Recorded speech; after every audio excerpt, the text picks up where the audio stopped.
नमस्कार. मी समर्थ नागनाथ दिंडोरे, पंचशील नगर, कुमटानाका, सोलापूर, महाराष्ट्र येथून माझी स्वलिखित कविता सादर करीत आहे. कुठं आहे माझा जगाचा पोशिंदा? कुठं आहे माझा जगाचा पोशिंदा? काय सांगू आणि कसं सांगू या शेतकऱ्याची व्यथा? काय सांगू आणि कसं सांगू या शेतकऱ्याची व्यथा? ऐकलं आहे का तुम्ही एका तरी शेतकऱ्याची कथा? ऐकलं आहे का तुम्ही एका तरी शेतकऱ्याची कथा?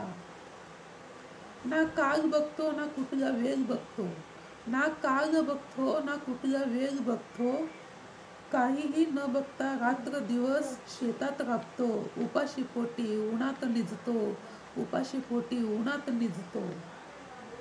काहीतरी भेटतं म्हणून या मातीवर विश्वास ठेवतो, काहीतरी भेटतं म्हणून या मातीवर विश्वास ठेवतो.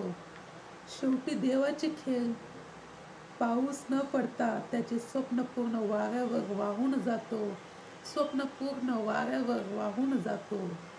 काय सांगू आणि कसं सांगू या शेतकऱ्याची व्यथा? ऐकलं आहे का तुम्ही एका तरी शेतकऱ्याची कथा? एका तरी शेतकऱ्याची कथा. सांगा कुठं आहे माझा जगाचा पोशिंदा? सांगा कुठं आहे माझा जगाचा पोशिंदा? कधी जगत नाही तो स्वतःच्या स्वार्थासाठी, तो जगतो या देशासाठी, या देशाच्या विश्वासासाठी. कधी जगत नाही तो स्वतःच्या स्वार्थासाठी, तो जगतो या देशासाठी आणि या देशाच्या विश्वासासाठी.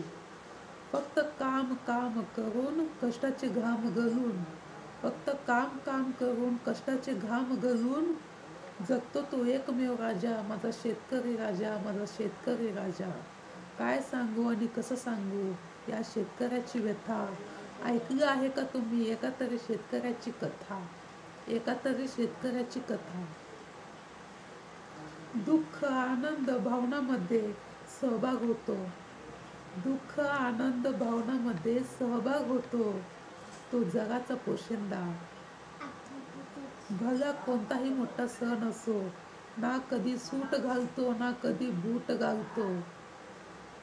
भला कोणताही मोठा सण असो, ना कधी सूट घालतो ना कधी बूट घालतो.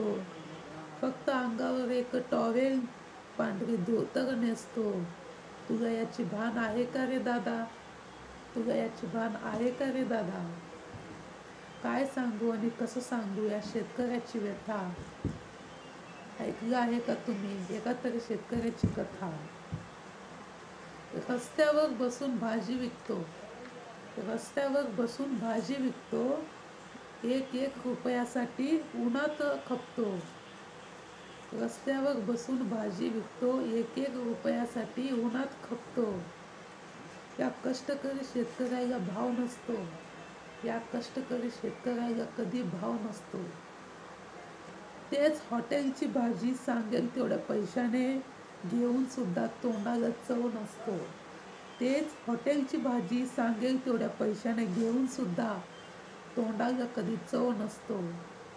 काय दादा, काय चाललंय? कुठं आहे माझा जगाचा पोशिंदा? अरे कुठं आहे माझा जगाचा पोशिंदा? काय सांगू आणि कसं सांगू या शेतकऱ्याची व्यथा?